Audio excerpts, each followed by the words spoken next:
What's happening, guys, and welcome to episode number 8 of My Player in Career Mode. My name is Dirty Mike, and if you're new to the series, then it's all about developing your pro and taking them to greatness. I want to give a huge thanks to everyone who left me feedback and input on my previous video. It's really helped me shape the direction I'm heading in with this series. I've totally switched gears, or I've made some changes to make it more user friendly and to improve the content. So I'm starting off right now in year number 4. It feels a lot more as if it was year number 3, mainly because I've had so many injuries. My player has been that's extremely unreliable forward who gets hurt every single year. I've had some severe injuries, and it's cost me a lot of time on the pitch. I actually missed the first 5 games of this season because my manager felt that I was a liability, that I was not reliable, and he just sat me out even though I was healthy. And I'm the highest rated striker on our squad at an 81. So go figure. Because we were playing so poorly though after 5 games, I've been moved into the starting role, and I'm just trying to get in the flow of things at this point. I've played a lot of my player mode, but most of the time I actually play as all 11.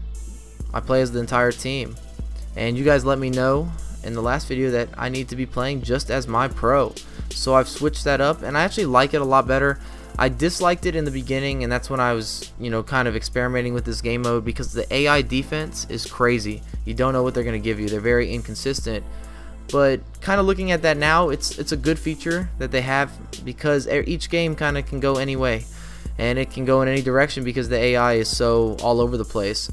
It makes it where it's a lot more difficult for your pro to control the game as just only one player. I like the challenge of being successful, and I've got to get my team out of the relegation zone right now. It's not a good look whatsoever. And you'll be able to see here actually in the West Brom game, I don't make any opportunities, really, very few. My pro can't get involved in the game because West Brom actually holds the ball so well. They had an extremely high possession statistic in this matchup, and I had nothing to do with it because I'm just a forward sitting up front waiting for the ball. So let's talk a little bit about my rating. Where is your pro at right now? In the last video I was actually a 78 or a 79 overall, and I've bumped up to an 81 even without playing any games. And that's because a couple of subscribers brought it to my attention that the EAS FC marketplace, I guess it's kind of a new thing on FIFA. I'm not sure if this is the first year, but it's got to be at the latest the second year.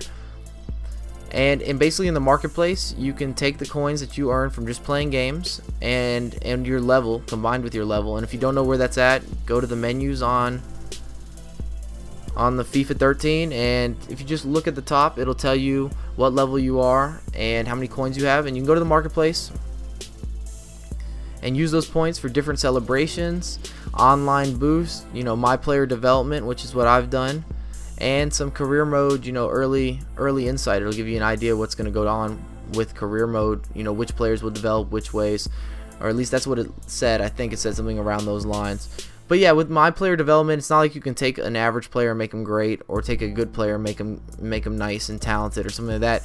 You can just improve a couple statistics if you have a high level and you have the coins. And that's what I did. It bumped me up to an 81, so 2 overall points onto my pro, which is cool. And I don't know if there's a certain etiquette to developing your pro, so if I did that incorrectly, you guys can let me know. I also want to talk about this ESPN deal.